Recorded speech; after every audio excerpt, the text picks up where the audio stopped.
This is a big week in FPL. A lot of free hits are going to be active. A lot of triple captains are going to be active. But let's have a look if I'm playing my free hit this week. But before we get started, make sure you guys like this video. Because listen, like I say, there's only 3 things you have to do on this channel. Like the video, comment your thoughts on my team because that will help. And obviously subscribe to the channel. But anyway, let's waste zero time and let's have a look at how my team is looking like. And let me explain the decision of why I'm not free hitting. First of all, let me say this.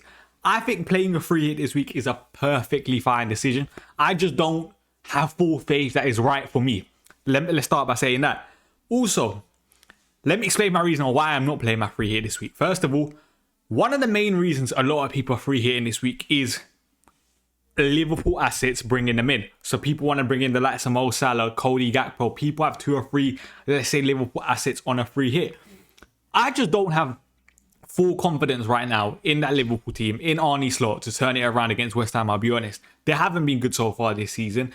And listen, my preference right now is to wait until game week 15. That allows Liverpool to build some momentum against West Ham if they win, build some momentum against Sunderland in game week 14, and then game week 15 they have Leeds away. So that's obviously a very, very good fixture where I might want the likes of Mo Salah, Gakpo, Van Dijk, whoever it might be. So that's one of the main reasons why I want to wait, just so it allows Liverpool to get a bit more momentum going into another game where I want a free hit. Another, let's say, major reason why I want to wait is game week 15, I think is very, very awkward potentially for Arsenal in that they have Aston Villa away, 12:30 kickoff. Unai Emery has a decent record against Arteta, let's say. That's one of the reasons. Also, to be honest, this week, game week 13, Arsenal playing Chelsea. Like I always say, Chelsea, Enzo Maresca in big games sets up very, very well. So I can understand people say, oh, that's not a good enough reason. But another reason that I have is game week 15, Newcastle are playing Burnley at home. Newcastle, we know, are better at home. This week, Brentford are playing Burnley at home. Do we have full confidence in Brentford to, let's say, put Burnley to the sword?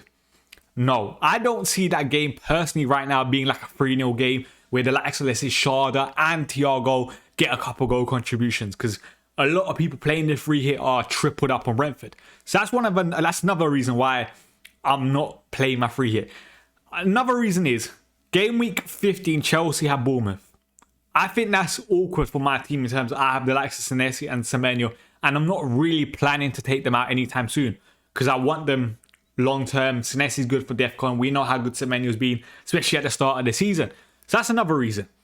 So that's pretty much, I feel like, a rundown of why I want to wait until game week 15. Of course, it's going to be a big race. There's a lot of chips being played.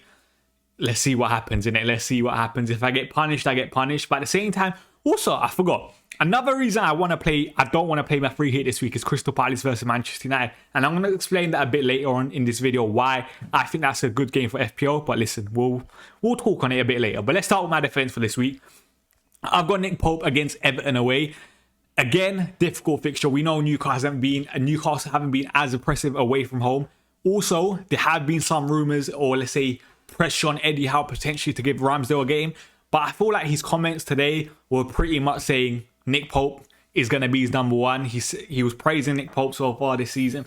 He did acknowledge that Nick Pope has made a couple, let's say, high-profile errors, but he still seems to be backing Nick Pope, so he's going to be in. Timber against Chelsea away. Listen, it's not, let's say, an ideal fixture. If we're looking at clean sheet odds, we haven't probably seen Arsenal have a 30% chance of keeping a clean sheet in so long. They're normally above 40%. But at the same time, could Arsenal keep a clean sheet? The answer to that question is yes. Like I always say, Arsenal can keep a clean sheet against any single side in the world. They're incredible. Even without Gabriel, they've been brilliant. Then I've also got Virgil van Dijk against West Ham away. This is probably another fixture that might not be ideal from Liverpool from a defensive point of view. We know they're being carved open so easily right now, especially away from home. Could Bowen, even Callum Wilson have some joy? Potentially. Senesi has Sunderland away. And now this is also an interesting fixture because Sunderland are better at home, but do Sunderland really score a lot of goals? The answer to that question is no. So could I see Senesi keeping a clean sheet, getting DEFCON? Potentially. But again, I feel like this is a very, very tight game to call, but we'll see what happens. On the bench, Joachim Andersen against Tottenham away. Probably will get DEFCON knowing him. So we'll see what happens. And as you guys can see, I've also got Dan Potts on my bench. So let me explain my thinking in the midfield section. Now for the midfielders, before I talk about the 2 transfers that I'm planning to make, I've got Semenyo against Sunderland away. He should be fully fit this week. He's trained this entire week for Bournemouth. We've seen him in the training pictures. So I'm very, very hopeful. Also, a lot of people are free hitting. How many of those free hit teams that you've seen have included Semenyo?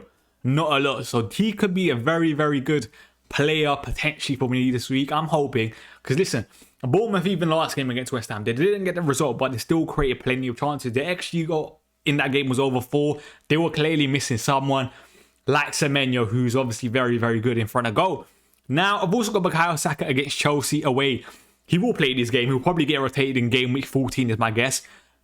It's going to be a very difficult game, like I said. Enzo Maresca, big games. He just gets it right every single time, it seems that, especially with the Reece James in midfield, Gusto combination, them rotating. It seems to be causing a lot of the bigger sides a lot of problems. And listen, like I say, we saw it midweek. Neto, he didn't play with, let's say, a recognised number 9, no João Pedro, no Liam Delap, and it still caused Barcelona a lot of problems. And that's why I say, smaller games, I question Enzo Maresca a lot, but big games, I have to give it to him. He gets it right. Now, this is one of the main reasons why I didn't want a free hit, and that was Sarr and Mbeumo. And I want to talk about the Crystal Palace assets in particular in Sarr, and obviously I had Mateta in my team as well. I want to show you this graphic here. Now, if we're looking at this graphic shows us XG conceded non-penalty when certain sides are playing away, let's say. So if we're looking at Manchester United have conceded an XG of like non-penalty XG away from home of 12.01. That is the second worst in the Premier League behind Burnley. If we're looking at the number of big chances conceded away from home, Manchester United have conceded the most big chances out of any single side in the Premier League.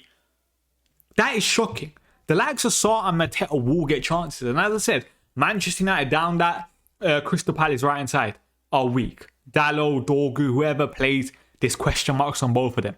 So will Crystal Palace have chances? 100%. And listen, like I always say, as soon as Manchester United take off Casemiro, because he normally comes off around the 60th, 70th minute, they seem to collapse even more. Sarr's minutes are looking very, very good. He seems to get 90 every single game. We still know Mateta, that might not be the case. As we know with Mateta, even midweek in the Conference League got 60 minutes.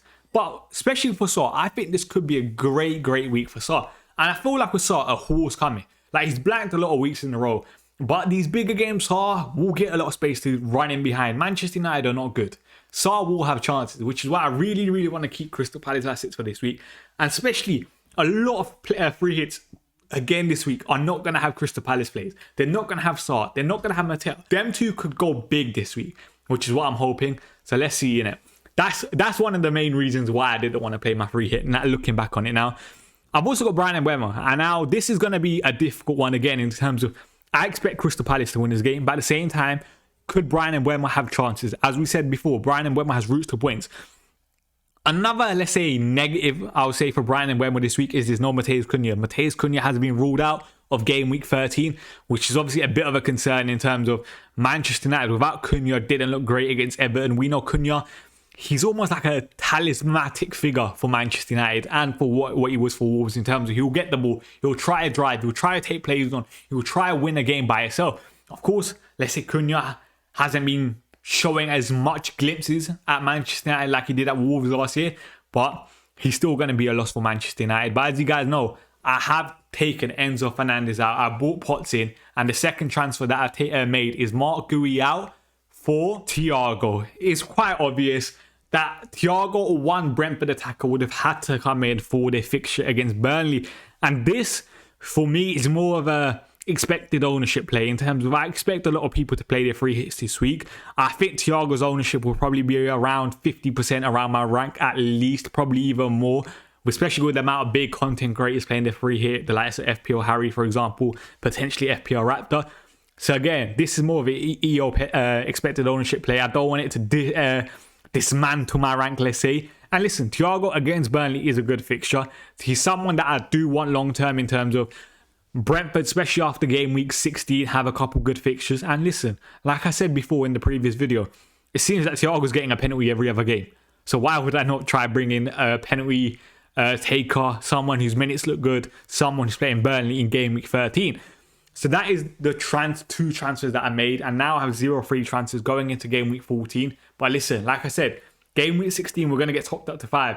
The value of transfers is decreasing every week until we get to that point, which is why I'm happy to make those 2 moves. A bit aggressive in terms of taking out Enzo. He has Arsenal. I don't want him long term in terms of, we know Cole Palmer's now back for Chelsea. Enzo's going to be off penalties. I'm happy with the moves.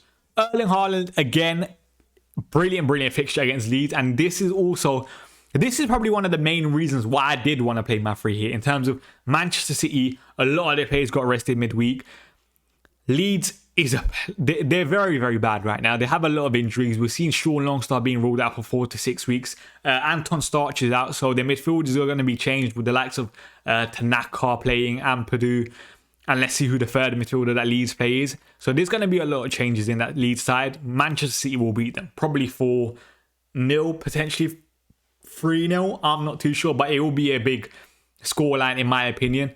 But I would say this, because I'm not triple captaining Erling Haaland and I've already used my triple captain, I want Erling Haaland to black. Because I think Erling Haaland's ownership will be over 200% in around my rank with the amount of free hits, triple captains being played. Everyone's going to have Erling Haaland.